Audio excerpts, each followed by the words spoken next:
Salut à tous et bienvenue dans votre émission Sport au féminin. Pour ce premier numéro, je reçois pour vous Madame Sitou Rafiatou, ancienne arbitre internationale. Avec elle, nous parlerons de sa carrière, son parcours et d'où elle tient cet amour du sport. Alors Rafiatou Sitou, bienvenue à Précision Sport. Merci à vous.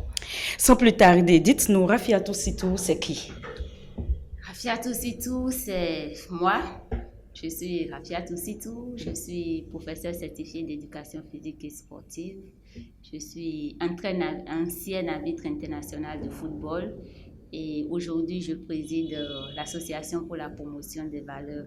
Sans oublier également que je suis directrice des sports de Special Olympics Bénin. Arbitre international, comment est-ce que c'est arrivé? Arbitre international, c'est arrivé par hasard. D'une part, c'est arrivé par rapport à ma passion au football. Oui. Parce que le football, c'est une activité sportive que j'ai toujours aimé regarder au départ parce que ne pouvant pas jouer avec les garçons tout le temps, je suis restée dans un milieu beaucoup plus masculin que féminin et je voyais les garçons jouer, ça me plaisait, mais les parents ne voulaient pas. D'abord que la fille fasse le sport parce qu'il y avait les activités domestiques à la maison qu'elle doit faire. Mais encore que c'est le football, c'était un sport typiquement masculin. Il ne fallait pas le faire. Juste, bon, c'est vrai que de temps en temps, quand les parents ne sont pas là, on se cache, on va jouer, on va taper un peu dans le ballon avec les garçons. Ça n'a pas trop prospéré jusqu'à ce que j'ai eu mon bac et après le bac, et une fois à l'INGEPS, j'ai décidé de faire ma spécialité au football. C'est là que j'ai rencontré mon professeur de football, paix à son âme, le professeur Feu Babachene Issa, qui est le grand frère de ma doyenne Fatih Babachene, qui m'a dit, viens ma fille, aujourd'hui à l'INGEPS, il n'y a pas beaucoup de footballeuses qui sont passées. Tous les barèmes sont cotés pour les hommes. Et si tu te lances dedans, tu seras défavorisé. Je vais te conseiller d'aller à l'arbitrage. J'ai dit, mais arbitrage, ça veut dire quoi? Mais tu n'as jamais entendu parler de l'arbitrage au football? J'ai dit non, jamais. Moi, je vois les gens jouer tout simplement. Il m'a dit, ah ok, je vais te donner l'exemple de ma propre petite sœur qui est arbitre de football, qui est arbitre international. J'ai dit, waouh, arbitre international, ça veut dire quoi? Il dit, il passe tous les examens de l'arbitrage et après, elle a la possibilité de voyager, d'aller faire des matchs un peu partout dans le monde. J'ai dit, alors là, ça m'intéresse. Et c'est comme ça l'aventure a commencé. L'aventure a commencé. Qu'est-ce qui vous a plus marqué positivement ou négativement dans votre carrière d'arbitre? Je dirais d'abord positivement, en tant qu'arbitre international, j'ai découvert que on était, dans le temps, on était encore un peu en retard par rapport aux autres pays. Parce que le niveau où le football féminin n'a pas atteint chez nous, ailleurs, le football féminin était déjà à ce niveau et tutoyait presque le même niveau que chez les garçons. Oui. Ma plus grande fierté en tant qu'arbitre international, c'est d'avoir officié lors d'une CAN. La CAN 2008, féminine 2008, je précise, en Guinée équatoriale. Et ma plus grande déception en tant qu'arbitre international, c'est n'avoir pas fait la finale de cette CAN.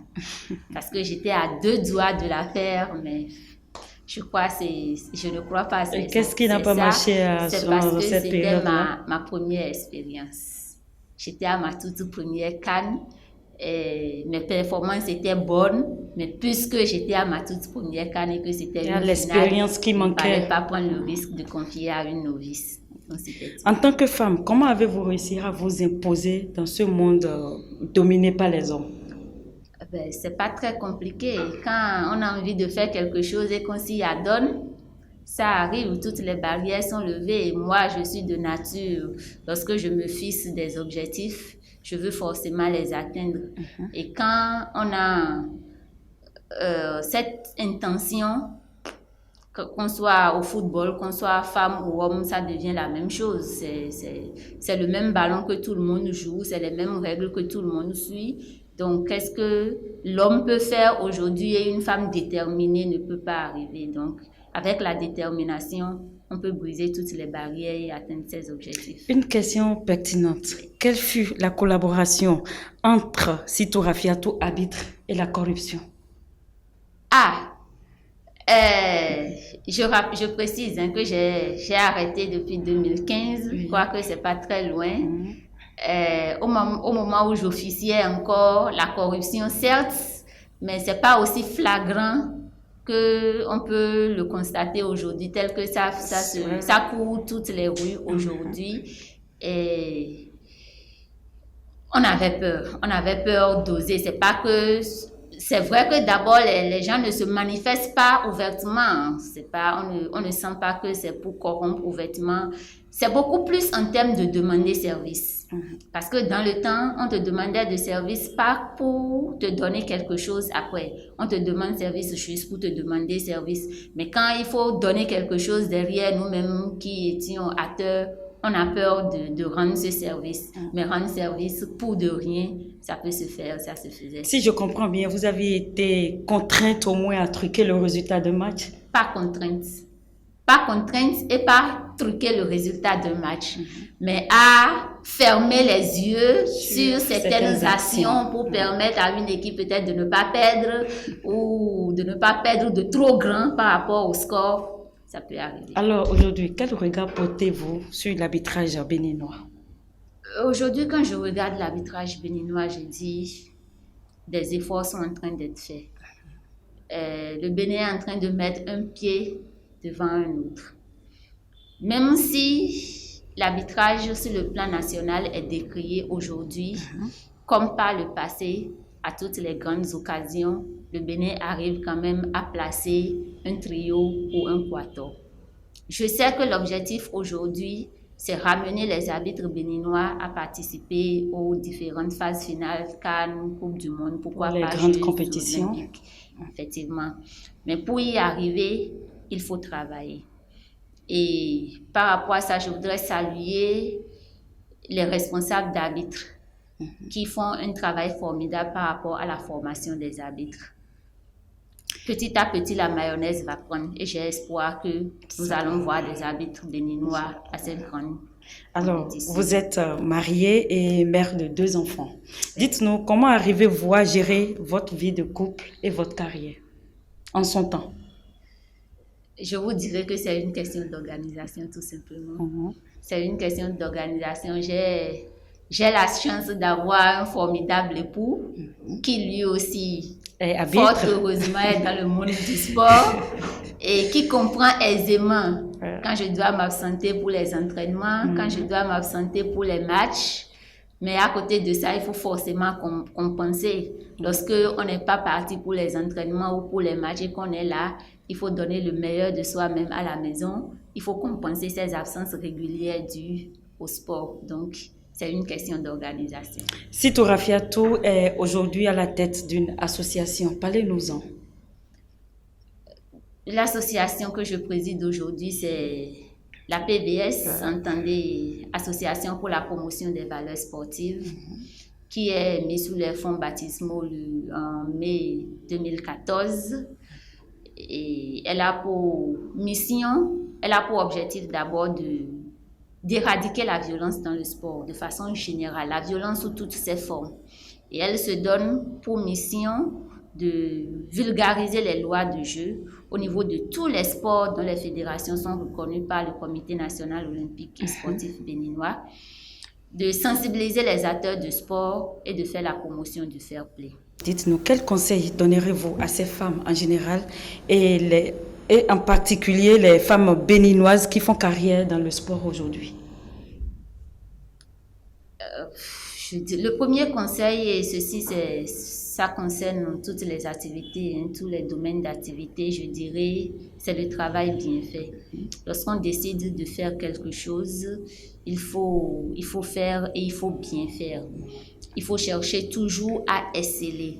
Et dans le sport notamment, il faut avoir de la patience. la patience, le courage, l'abnégation. L'abnégation. Et à côté de tout ça, il faut savoir s'organiser. Il faut savoir s'organiser. Et plus particulièrement, je dirais aux jeunes filles qui voient certaines personnes qui ont envie de faire comme elles, notamment de par leur performance. Je veux citer entre autres Noélie Arigo, Odile et Océane Ganero, qui ont de belles performances aujourd'hui que les petites filles veulent copier, veulent à travers ces modèles-là aller au sport. Je vais leur dire toujours le travail bien fait. À présent, le bonus.